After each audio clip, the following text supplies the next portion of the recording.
আপোনালোক সকলোকে স্বাগতম জনাই আজি ভিডিওটো আৰম্ভ কৰিছো।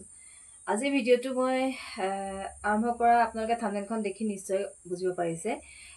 শ্ৰী শ্ৰী আউনিআটী সত্ৰ সত্ৰাধিকাৰ পীতাম্বৰ দেৱগোস্বামী।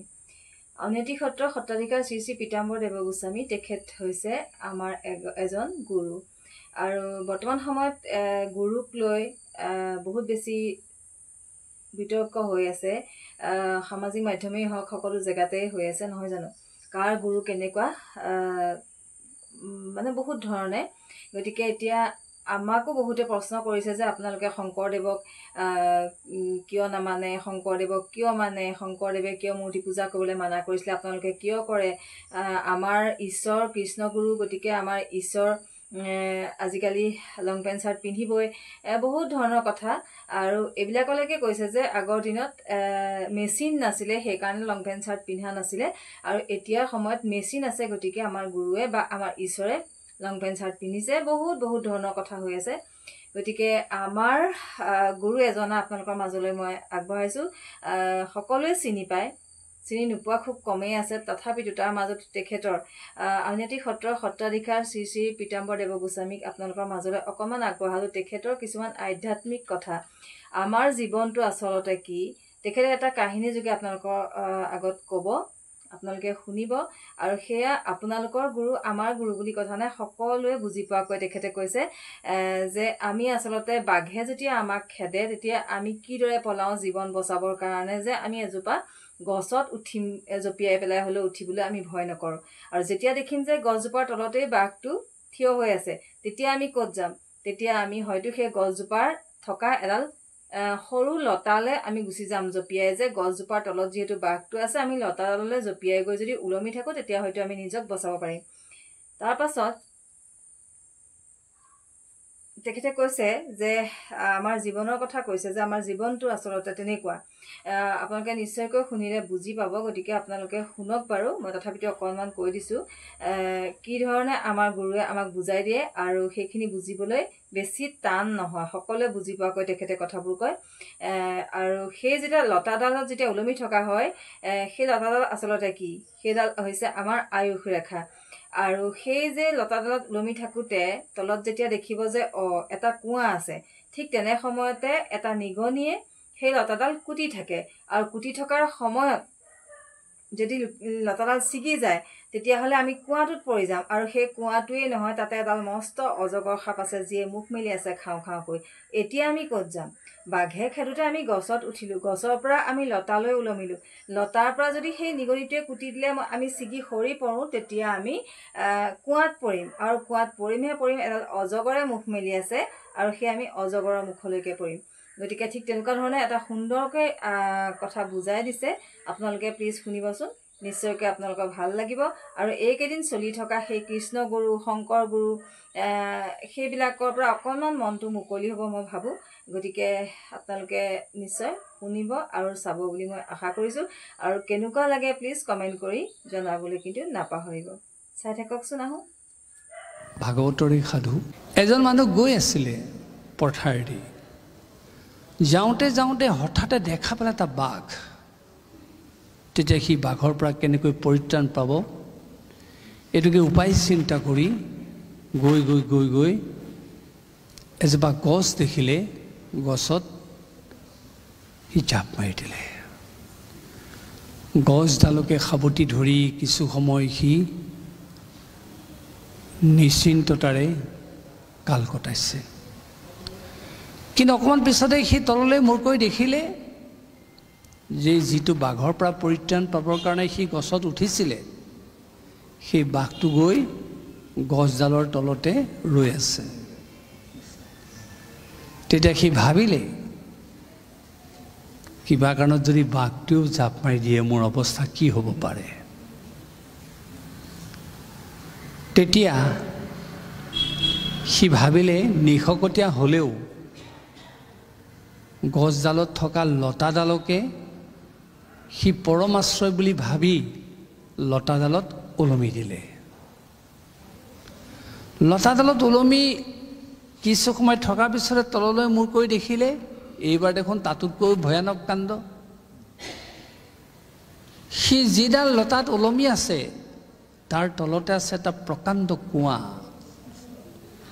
কুঁৱাটোৰ ভিতৰত আছে এটা অজগৰ। মুখ মেলি অজগৰে খাপ বাই আছে।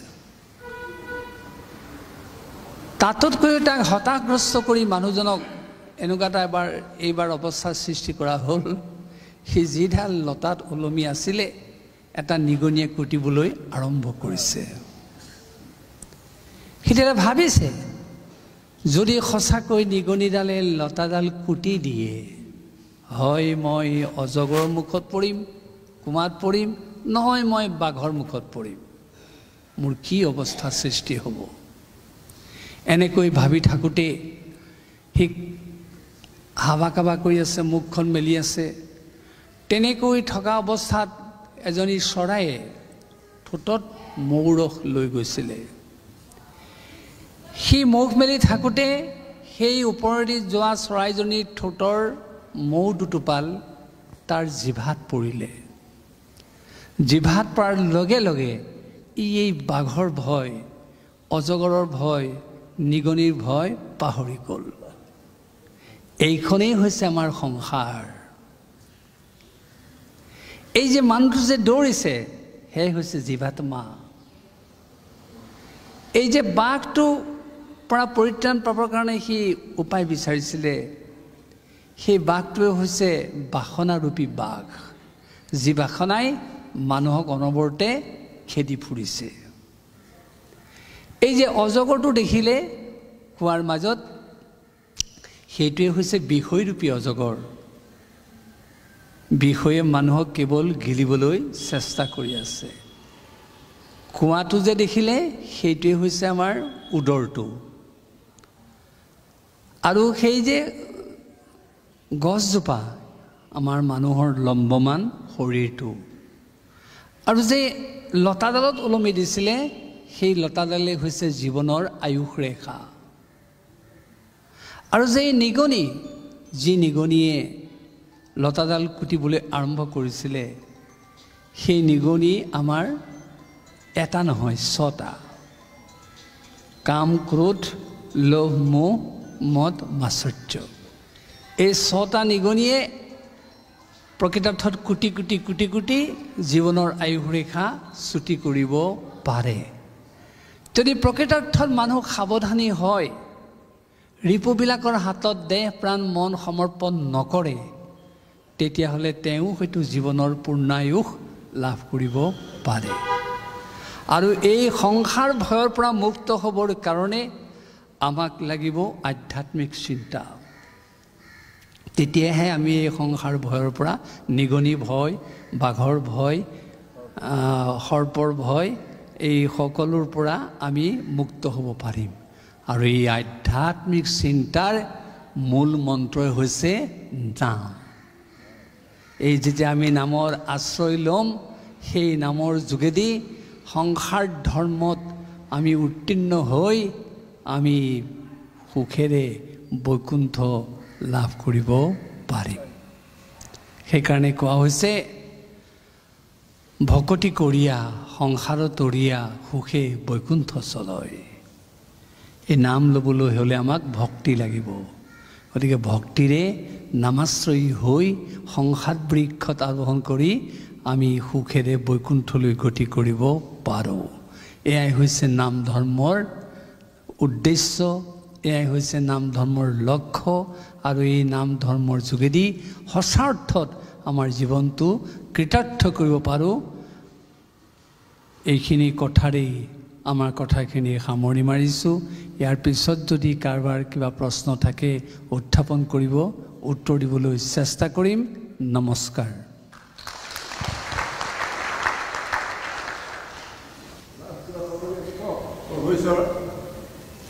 আমি কীৰ্তনত এফাকি পাইছিলোঁ, 6 চক্ৰ চিন্তে যিটো মৃত্যু হয় নাই বুলি কৈছে।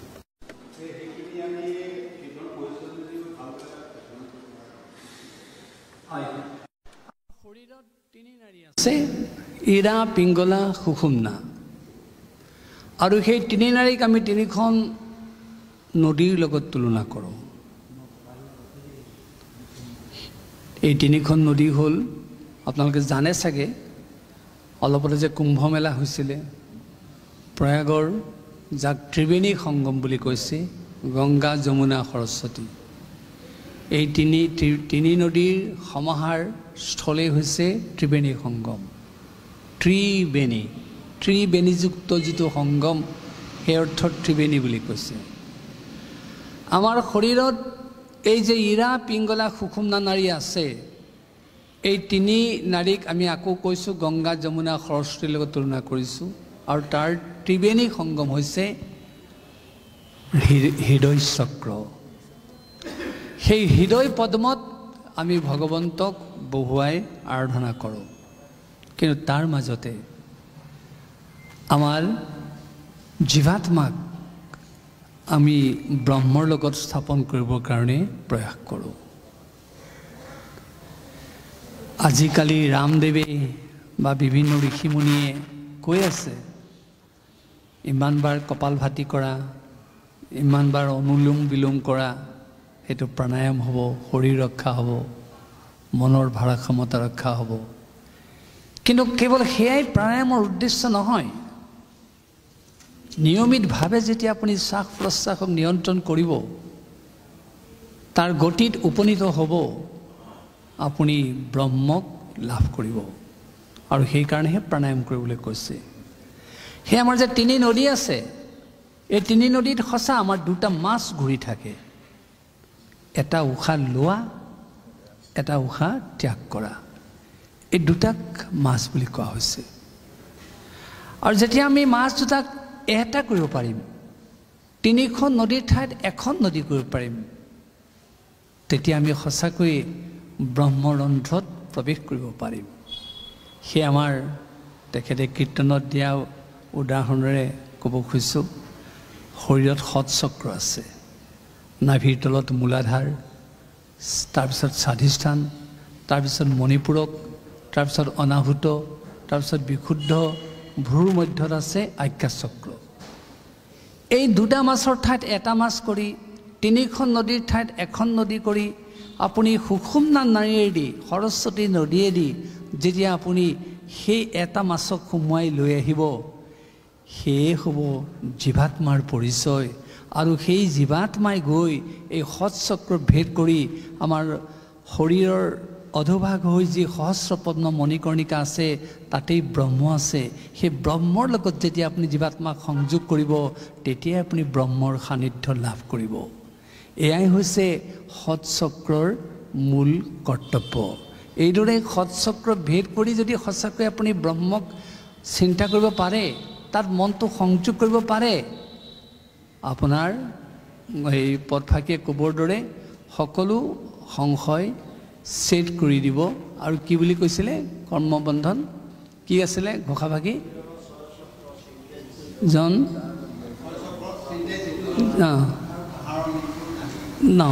তেওঁৰ সেইটো সাধাৰণ মৃত্যুৰ লগত তুলনা কৰিব নোৱাৰি তেওঁ মানে যেতিয়া ব্ৰহ্মক লাভ কৰিব তেওঁ মৃত্যুক অতিক্ৰম কৰি যাব গতিকে সেই সৎচক্ৰৰ উদ্দেশ্যটো হৈছে জীৱাত্মাক পৰমাত্মাৰ লগত সংযোগ কৰোঁতে সৎচক্ৰ ভেদ কৰি যাব লাগিব আৰু তেনে চিন্তাত উপনীত হোৱাজন তেওঁৰ কোনো সংসাৰৰ ভয় থাকিব নোৱাৰে আৰু তেওঁ কৰ্মবন্ধনৰ পৰাও মুক্ত হ'ব পাৰে আৰু তেওঁৰ সেইটো সাধাৰণ মৃত্যু বুলি গণ্য কৰিব নোৱাৰে হ'বনে